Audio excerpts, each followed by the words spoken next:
என் நாடுங்க இது, தமிழ்நாடுங்க. என்னுடைய தாய்மொழி தமிழுங்க. இங்க தமிழே படிக்காம எழுதாம பேச தெரியாம அரசாங்க வேலைக்கு வரணும் அதிமுக ஆட்சியில் போட்டாங்களா இல்ல அரசாங்கம்? அப்ப போட்டுட்டு சொல்றாங்க 2 ஆண்டு கழித்து அவர்கள் தமிழ் எழுத படிக்க பேச தெரிஞ்சா போதும் அப்படின்றாங்க. இதை சுட்டிக்காட்டு அன்றைய பயணிகள் மனிதவள மேம்பாட்டுத்துறை அமைச்சர்கிட்ட சுட்டிக்காட்டி தான் வேல்முருகன் ஆகிய நான் தான் அந்த சட்ட திருத்தத்தை மாற்றினேன். நான் மாத்திரனா இங்க வந்திருக்கிற உங்க பிள்ளைகள் யாரும் 25 வயசுல ஒரே ஒரு விஓ கூட ஆக முடியாது. ஒரு பத்திரிகையாளர், ஒரு ஊடகத்துடைய தலைமை ஆசிரியர்கள் யாரும் இந்த ஜியோவை கண்டுபிடிக்கல. நான் தான் கண்டுபிடிச்சேங்க. 1 லட்சம் பேரை தட்டி நான் தான் செக்ரட்டரியேட்டை முற்றுகிட்டேன். 1 லட்சம் பேரை தட்டி நான் தான் டிஎன்பிசி அலுவலகத்தை முற்றுகிட்டேன். வேல்முருகன் டிஎனுடைய பேஜிலுக்கு போய் பாருங்க. நான் தான் நீட்டு. நான் கேட்கிறேன், நீட்டுக்கு இதே எடப்பாடி ஆட்சியில் எவ்வளவு அடுக்கடுக்கான தமிழ்நாட்டுக்கு துரோகங்கள்.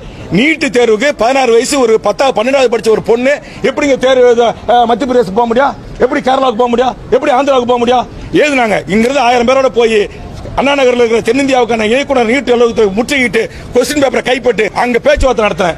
இன்னைக்கு உடனே அந்த நீட்டுக்கு தமிழ்நாட்டு மாணவர்கள் வெளியில போனவங்கள நீங்க திரும்ப பெறணும், அவங்க போனவங்களுக்கு எல்லாம் பேருந்து கட்டணம் கொடுக்கணும், ட்ரெயின் கட்டணம் கொடுக்கணும் அப்படின்னு சொல்லிட்டு இனி என் தமிழ்நாட்டு மாணவர்களை யாரும் வெளிமாநிலத்தில் தேர்வு அனுமதிக்க முடியாது. 25 லட்சம் பேர் டிஎன்பிசில குரூப் 1 இருந்து குரூப் 4 வரைக்கும் எழுதுறதுக்கு காவல்துறை பாதுகாப்போடு இங்க ஆசிரியர்கள் பாதுகாப்போடு தேர்வு எழுதுற நடைமுறை இருக்கிற இன்ஃப்ராஸ்ட்ரக்சர் கொண்ட என் தமிழ்நாட்டில் என் மாணவர்கள் ஏன் எழுத முடியாது? ஏன் வெளியே அனுப்புறீங்க? அப்ப நோக்கம் என்ன? நோக்கம் தமிழர்களை வடிகட்டுவது, நீட்டு தேர்வில் எம்பிபிஎஸ்ல பிடிஎஸ்ல உயர்கல்வியில வெளியேற்றுவது.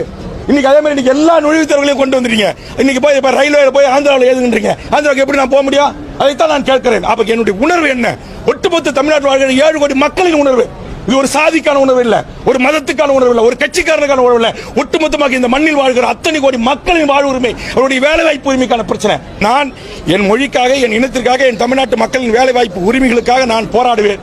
அதற்காக எந்த தியாகத்தையும் செய்வதற்கு நான் தயாராக இருக்கிறேன்.